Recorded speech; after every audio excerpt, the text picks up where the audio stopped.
Triple R channel நேயர்கள் அனைவருக்கும் என்னுடைய இனிய வணக்கம்.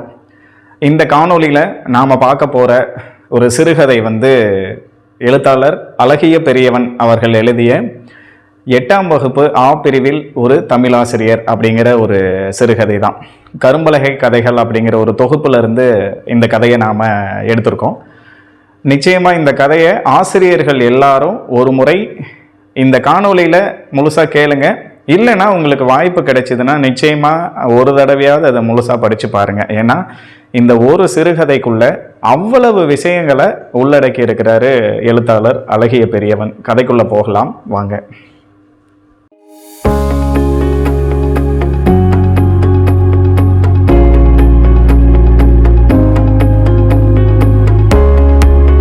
இந்த கதையில் நாம் பார்க்க போகிற ஒரு ஆசிரியர் தமிழ் ஆசிரியராக 8ஆம் வகுப்பு ஆ பிரிவுக்கு போகிறார். ஆசிரியருடைய பெயர் கணேஷ் தண்டபாணி அப்படிங்கிற ஆசிரியர். இந்த ஆசிரியர் எப்படிப்பட்டவர் அப்படின்னம்னா, தமிழ் பாடம் தவிர மற்ற எல்லா பாடங்கள்லேயும் நல்ல வல்லமை பெற்றவர். எனக்கு நிறைய தெரியும் அப்படிங்கிற ஒரு எண்ணம் தனக்குள்ளே கொண்டிருக்கிறவர். அது மட்டும் இல்லாமல் செய்யுள் இந்த பாடங்கள்லாம் நடத்தும் பொழுது புத்தகங்களை தொடாமலே பாடம் நடத்தக்கூடிய ஒரு மிகப்பெரிய திறமையானவர். அந்த வட்டாரத்திலேயே நல்ல பெரிய ஒரு பெயர் வாங்கின ஒரு ஆசிரியர் இவர். அது மட்டும் இல்லாமல் இவர் சங்க பொறுப்புகள்லையும் நிறைய பெரிய பொறுப்புகளில் இருக்கிறவர். அந்த ஏரியாவுக்கு புதுசாக அதிகாரிகள் யார் எது வந்தாலும் அது இவர் போய் அவங்கள கவனித்து அவங்கள நல்ல விதமாக இது பண்ணிவிட்டு எல்லாத்தையும் கைக்குள்ளே வச்சுருக்கிற மாதிரியான ஒரு ஆசிரியர். அது மட்டும் இல்லாமல் இவர் இப்போ பணிபுரிஞ்சிட்டு இருக்கக்கூடிய இந்த பள்ளிக்கூடத்தோட இடமே இவர்களுடைய மூதாதையர்கள் பொதுமக்களுக்காக எழுதி கொடுத்தது அப்படின்னு ஒரு பெருமை இருக்குது. மிக பணக்காரர்.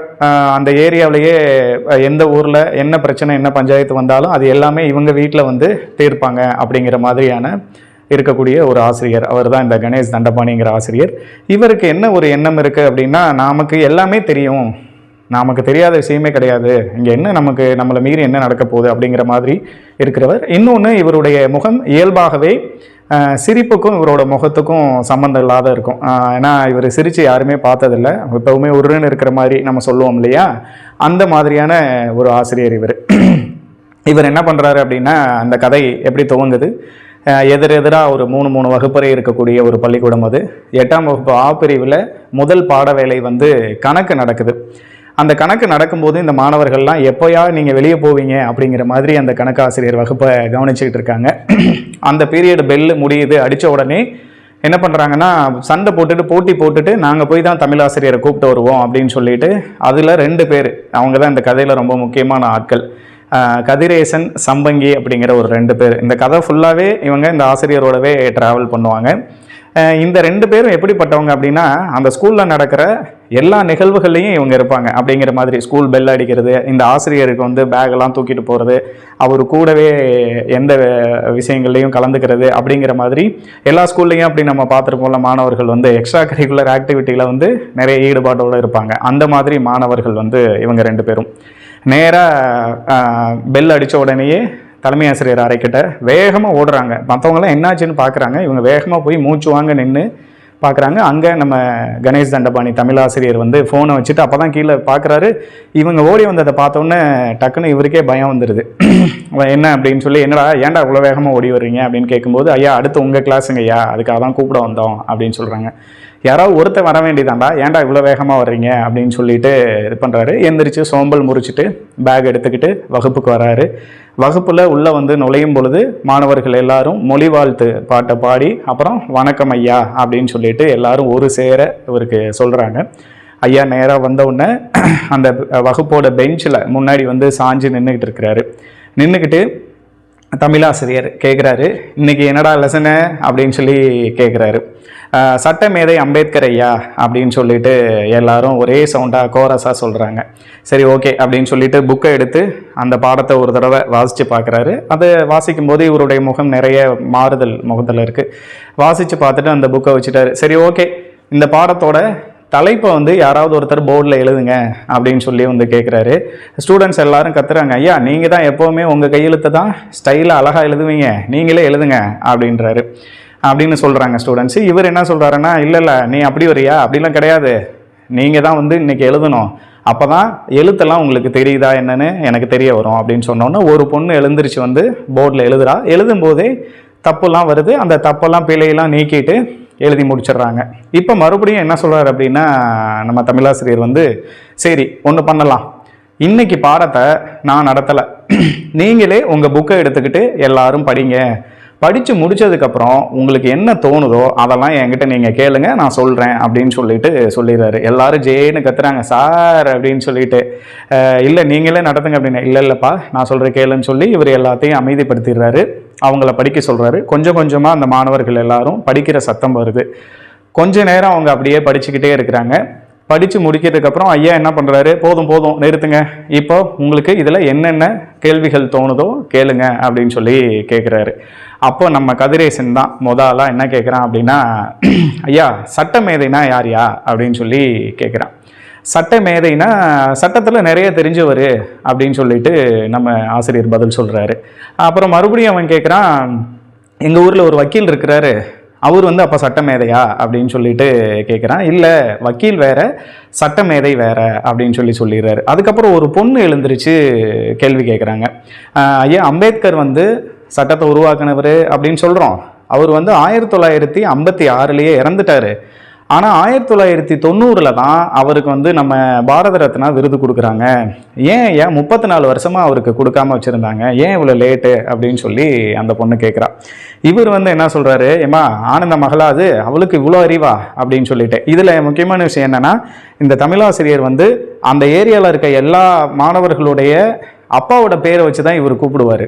அதனால தான், ஏன்னா அந்த மக்கள் எல்லாருமே இவருக்கு பழக்கமானவங்க, இவரும் வயசில் கொஞ்சம் அதிகமானவர் அப்படிங்கிறதுனால எல்லா பஞ்சாயத்தும் இவர் வீட்டுக்கு தான் வருவாங்க அப்படிங்கிற ஒரு எக்ஸ்ட்ரா ஒரு இதை எடுத்துக்கிறதுனால அப்பாவோட பேரை சொல்லி தான் அந்த பசங்களை சொல்கிறார். ஆனந்தி மகளுக்கு இவ்வளோ அறிவா அப்படின்னு சொல்லிட்டு கேட்குறாரு. கேட்டுட்டு என்ன பண்ணுறாருன்னா, ஏமா ஒரு வருஷமோ 34 வருஷமோ அவருக்கு கொடுத்தாங்கல்ல, போதும் உட்காரு அப்படின்னு சொல்லிட்டு இதெல்லாம் ஒரு கேள்வி சே அப்படின்னு சொல்லிட்டு உட்கார சொல்லிடுறாரு.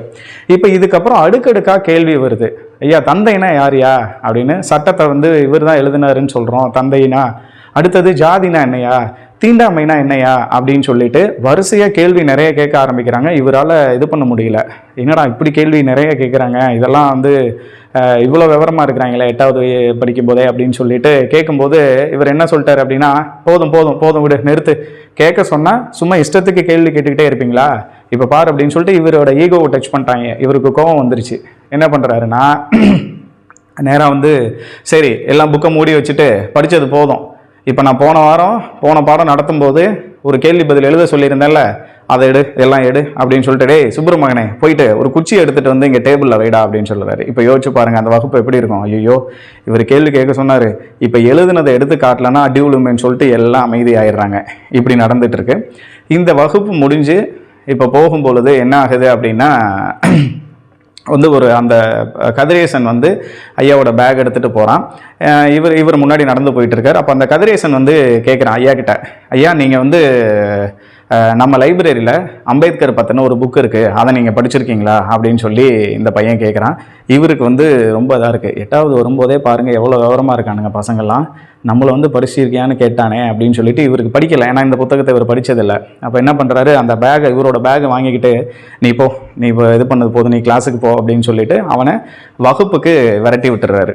இப்போ இது அவருக்குள்ளே நிறைய தோணுது, பசங்க இப்படி கேள்வி கேட்குறாங்க, நம்மளை புக்கை படிச்சிருக்கியான்னு நம்மளை பார்த்து இவன் கேட்டானே அப்படின்னு சொல்லிட்டு அந்த ஒரு விஷயமும் அவருக்கு தோண ஆரம்பிக்குது.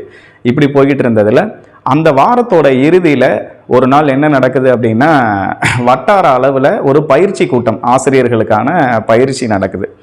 அந்த பயிற்சிக்கு நம்ம தமிழாசிரியரும் போய் உட்கார்ந்துருக்கிறாரு. இவர் அந்த ஏரியாவில் நல்லா ஃபேமஸான ஆள், எல்லாருக்குமே இவர் தெரியும். உட்காந்து பக்கத்தில் இருக்கிறவங்ககிட்ட சொல்லிட்டு இருக்கிறாரு. ஒரு வாதியர்கிட்ட என்ன சொல்கிறாருன்னா, பயிற்சியெல்லாம் எதுக்கு வைக்கிறாங்க, எல்லாருக்கிட்டையும் இப்போ ஃபோன் இருக்குது, இதெல்லாம் இப்போ தேவையா அப்படின்னு அவர்கிட்ட சொல்லிட்டு இருக்கும் பொழுதே பயிற்சி நடந்துட்டுருக்கு. அப்போ அந்த பயிற்சியை கண்காணிக்கிறதுக்காக ஒரு அதிகாரி அந்த பயிற்சி கூடத்துக்குள்ளே உள்ளே வராரு. இப்போ நேராக வந்தவர் என்ன பண்ணுறாரு அப்படின்னா, உள்ளே வந்துட்டு இருக்கும்போது எல்லா ஆசிரியர்களும் எழுந்திரிச்சு நிற்கிறாங்க. ஆனால் இவர் மட்டும் உட்கார்ந்துருக்கிறாரு. இவர் எந்திரிக்கல, இது வேறையா, எல்லாம் எந்திரிச்சு வேற நிற்கணுமா அப்படின்னு சொல்லிட்டு இது பண்ணுறாரு. இவங்க உட்காந்துட்டாங்க. இப்போ வந்தவர் வந்து என்ன பண்ணுறாரு அப்படின்னா, பேச ஆரம்பிக்கிறாரு. பேசிட்டு நீங்கள் எல்லாரும் பாடம் நடத்திட்டு இருக்கீங்களா அப்படின்னு சொல்லிட்டு, இப்போ கடைசியாக இந்த வாரம் நீங்கள் என்ன பாடம் நடத்துனீங்க, அதுலேருந்து நான் உங்ககிட்ட கேள்வி கேட்குறேன் அப்படின்னு சொல்லி ஆரம்பிக்கிறாரு. அதில் கணேஷ் சாரை நம்ம தமிழாசிரியருக்கு ஒரு கேள்வி வருது. சார், உங்களை பற்றி நான் ரொம்ப கேள்விப்பட்டிருக்கேன், நீங்கள் வந்து நிறைய நாலேஜ் உள்ள ஆள், இந்த மாதிரிலாம் கேள்விப்பட்டிருக்கேன். நான் உங்ககிட்ட கேட்குறேன் சார், கடந்த வாரம் நீங்கள் என்ன பாடம் நடத்துனீங்க அப்படின்னு சொல்லி நம்ம கணேஷ் தண்டபாணி ஐயா கிட்ட கேட்குறாரு. இவர் வந்து சட்டமேதை அம்பேத்கர் அப்படின்னு சொல்லிட்டு இவர் சொல்கிறாரு. அப்போ அந்த பாடத்தில் உங்களுக்கு தெரிஞ்ச விஷயங்களை நீங்கள் பகிர்ந்துக்கோங்க அப்படின்னு சொல்லி அந்த அதிகாரி நம்ம ஐயாவை பார்த்து கேட்குறாரு. இவர் எழுந்திரிச்சு சட்டமேதை அம்பேத்கர் சட்டத்தை எழுதினாரு, லா படிச்சிருக்கிறாரு, அரசியலமைப்போட தந்தை அப்படிங்கிற மாதிரி ஒரு பதிலை சொல்கிறாரு. சரி, இது தவிர இன்னும் நிறையா உங்களுக்கு என்னெல்லாம் தெரியும், அதெல்லாம் சொல்லுங்கள் அப்படின்னு சொல்லி கேட்குறாரு.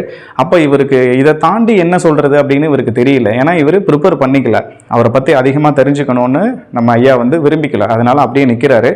எல்லாருக்கும் முன்னாடியும் நிற்கிறது இவருக்கு ரொம்ப கஷ்டமாக இருக்குது. நம்ம எந்த பதிலும் சொல்லாமல் நிற்கிறோமே அப்படின்னு சொல்லிட்டு, சரி ஓகே இப்போ பார்த்துக்குவோம் அப்படின்னு சொல்லி அந்த அதிகாரி அடுத்த வேலைக்கு போகிறார். என்ன சொல்கிறாரு அப்படின்னா, இப்போது நம்ம இந்த பயிற்சிக்கு வந்திருக்க ஆசிரியர்கள் எல்லாரையும் 2 பகுதியாக பிரிச்சுக்குவோம்.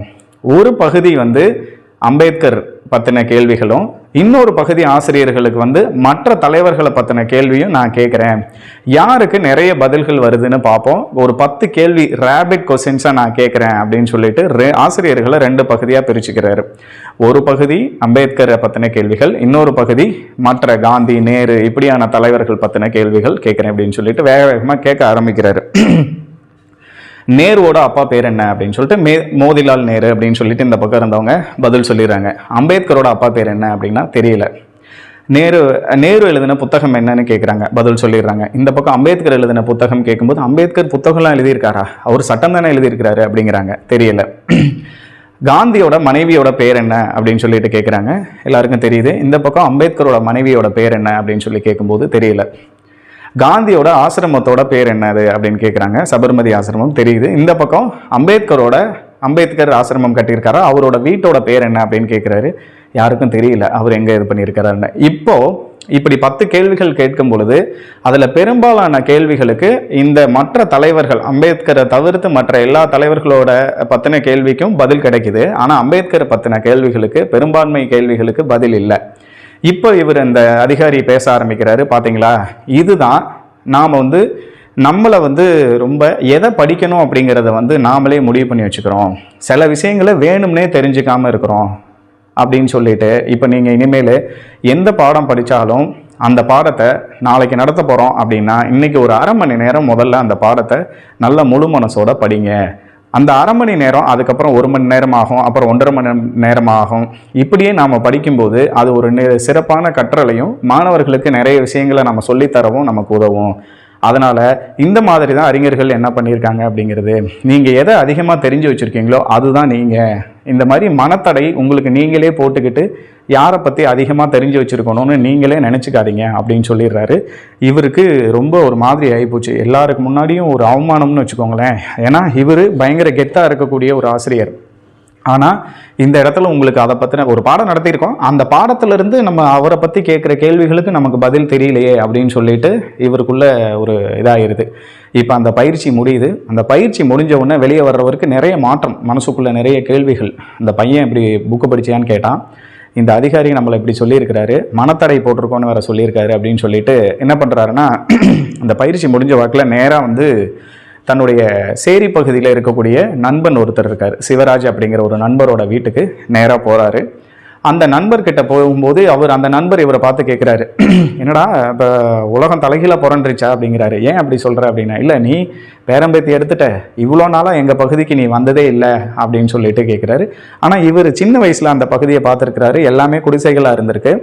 இப்போ அவர் போகும்போது அவர்கிட்ட கேட்குறாரு, நண்பர்கிட்ட, என்ன நிறைய வீடுகள்லாம் நிறைய சேஞ்சஸ்லாம் இருக்கே அப்படின்னு. ஆமாம், முன்னாடிலாம் குடிசைகளாக இருந்துச்சு, இப்போ அங்கங்கே நிறைய பெரிய வீடுகள் இருக்கே அப்படின்னு இவர் ஆச்சரியப்பட்டு கேட்கும்போது என்ன சொல்கிறாருன்னா, அவர் அந்த சிவராஜ் நண்பர் வந்து, ஆமாம் நிறைய எல்லாரும் வெளியே போகிறாங்க, படிக்கிறாங்க, தங்களை உயர்த்திக்கிறாங்க, அதனால் இப்போ வந்து இதில் இந்த சேரி பகுதியில் நிறைய மாற்றங்கள் இருக்குது அப்படின்னு சொல்லி சொல்கிறாரு.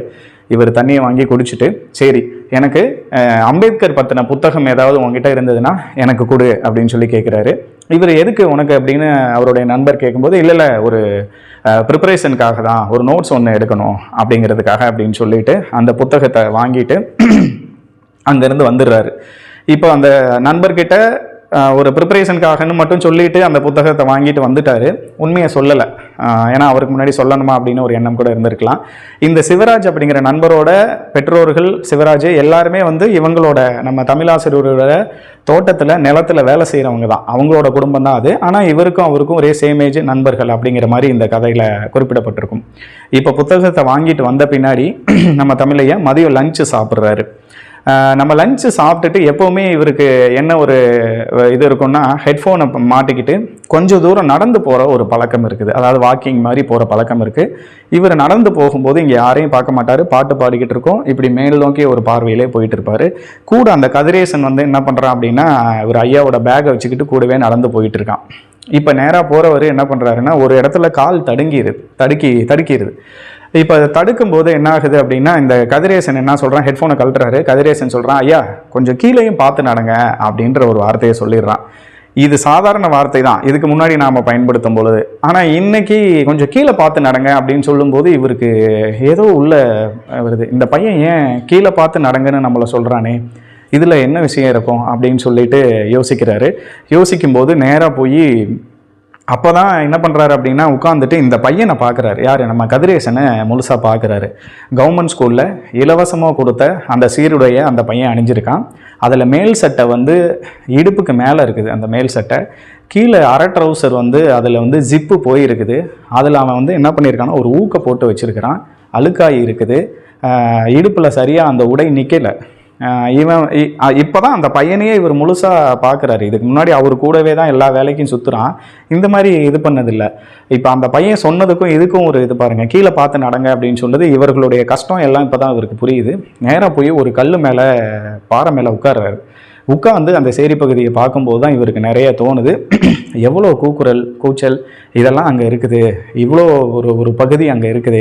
இப்போ இதெல்லாம் நாம் பார்க்காம சும்மா மேல் நோக்கிய ஒரு பார்வையை மட்டும் பார்த்துக்கிட்டு இருக்கேமே அப்படின்னு சொல்லிட்டு அவருக்குள்ளே தோண ஆரம்பிக்குது. இதுக்கப்புறம் நேராக கிளம்பி இதுக்கு வந்துடுறாரு.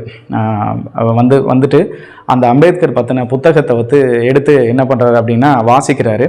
அந்த வாசிக்கும் பொழுது அதில் வந்து தீண்டத்தகாதவர், அணுகக்கூடாதவர் அப்படிங்கிற மாதிரியான வார்த்தைகள்லாம் இருக்குது. இதை அவருக்கு உறுத்துது. அது என்ன, அது தீண்டத்தகாதவர், அணுகக்கூடாதவர், புறக்கணிக்கப்பட்டவர், இப்படிலாம் வார்த்தை இருக்குதே, இந்த மக்களும் இங்கே தானே இருந்திருக்கிறாங்க. அப்படிங்கும்போது தான் இவருக்கு அந்த வகுப்பில் நடக்கிற ஒரு சில விஷயங்கள் வந்து ஞாபகத்துக்கு வருது. என்ன அப்படின்னா, கிளாஸில் வர்ற ஸ்டூடெண்ட்ஸ் வந்து நிறைய பேர் கொச்சை வார்த்தைகள்னு தெரிஞ்சு அவங்க வந்து ஆனால் அதை சாதாரணமாக பேசுவாங்க.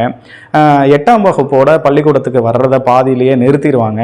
தன்னுடைய தங்கையோ இல்லை தம்பியையோ குழந்தைங்களை கூப்பிட்டுட்டு வந்து வகுப்பில் உட்காந்துக்கிட்டு பாடம் படிப்பாங்க. சரியாக படிக்க மாட்டாங்க. இந்த மாதிரி நிறைய பிரச்சனைகள். அதே மாதிரி ஸ்கூலுக்கு வந்துட்டு ரேஷன் கடையில் போய் கைரேகை வச்சு ரேஷன் அரிசி வாங்கி கொடுத்துட்டு வருவாங்க. இந்த மாதிரி ஒரு உலகம் ஏன் நடந்திருக்கு? அப்போ இப்படிப்பட்ட மக்கள் இங்கே நம்ம கூடவே தான் இருந்திருக்காங்க, நம்ம பக்கத்துலேயே இருந்திருக்காங்கங்கிறதெல்லாம் அவருக்கு இப்போ தான் தோண ஆரம்பிக்குது. ஏன்னா இந்த கீழே கொஞ்சம் பார்த்து நடங்கன்ற வார்த்தைக்கு அப்புறம் இவர் நிறைய யோசிக்க ஆரம்பிக்கிறாரு. இப்படி ஒரு பெரும்பாலான யோசனைகள் இவருக்குள்ளே வர ஆரம்பிச்சிருச்சு. ஒரு சின்னதாக மாற்றம் இவருக்குள்ளே நடந்துக்கிட்டு இருக்கு. இப்போ இது எல்லாத்தையும் பார்த்துட்டு நம்ம தமிழாசிரியர் என்ன பண்ணுறாரு அப்படின்னா, அடுத்தது ஒரு முடிவோட இந்த பள்ளிக்கூடத்துக்குள்ளே வர்றாரு. பள்ளிக்கூடத்துக்குள்ளே வரும்போது ஒரு பெண் ஆசிரியர் ஒருத்தர் வந்து ஒரு பொண்ணோட ஜடையை பிடிச்சி இழுத்து அந்த பொண்ணை திட்டிக்கிட்டு இருக்காங்க. இவர் நடந்து போகிற கிரவுண்டில் நடந்து போகும்போது இவரை கூப்பிட்டு அந்த பெண் ஆசிரியர் வந்து சொல்கிறாங்க, சார் இங்கே பாருங்கள், இந்த பொண்ணு பந்து அடித்து விளாண்டுச்சான், ஒரு பையன் மேலே பந்து போய் விழுந்துருச்சான், அந்த பையன் வந்து இவளோட பேச மாட்டேங்கிறான் அப்படின்னு சொல்லிட்டு இவ வந்து அழுதுகிட்டு இருக்கா சார். அவனை போய் திரும்ப அவன் கையை பிடிச்சி இழுக்கிறான் இந்த பொண்ணு.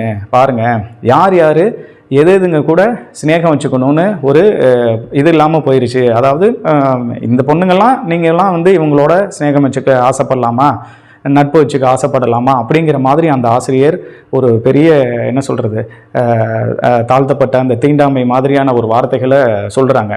இப்போ அவர் என்ன பண்ணுறாரு, அதை வந்து கவனிச்சிக்கல பெருசாக, அதை அப்படியே எதுவும் பதிலும் சொல்ல அப்படியே நேராக கிளாஸுக்கு வர்றாரு. வகுப்பறைக்குள்ளே நுழையும் பொழுது எல்லா மாணவர்களும் வணக்கம் சொல்லிடுறாங்க. இப்போ நுழைஞ்ச உடனே அந்த ஸ்டூடெண்ட்ஸ் எல்லாரும் என்ன பண்ணுறாங்க அப்படின்னா, ஐயா இன்னைக்கு நம்ம கிளாஸில் கௌசல்யாவுக்கு பிறந்த நாள், நம்ம எல்லாரும் கேக் வெட்டலாமாங்கய்யா அப்படின்னு சொல்லி இந்த பிள்ளைங்க எல்லாரும் நம்ம தமிழாசிரியர்கிட்ட கேட்குறாங்க. இவருக்கு என்ன சொல்கிறாருன்னு தெரியல. ஆனால் இவர் வந்து வெட்டுங்கன்னு வாயால் சொல்லாமல் தலையை மட்டும் அசைச்சிட்டு இவர் போய் பெஞ்சில் சாஞ்சு நிற்கிறாரு. இப்போ அந்த பிள்ளைங்க பண்ணுற ஒரு முக்கியமான விஷயம் பாருங்கள்.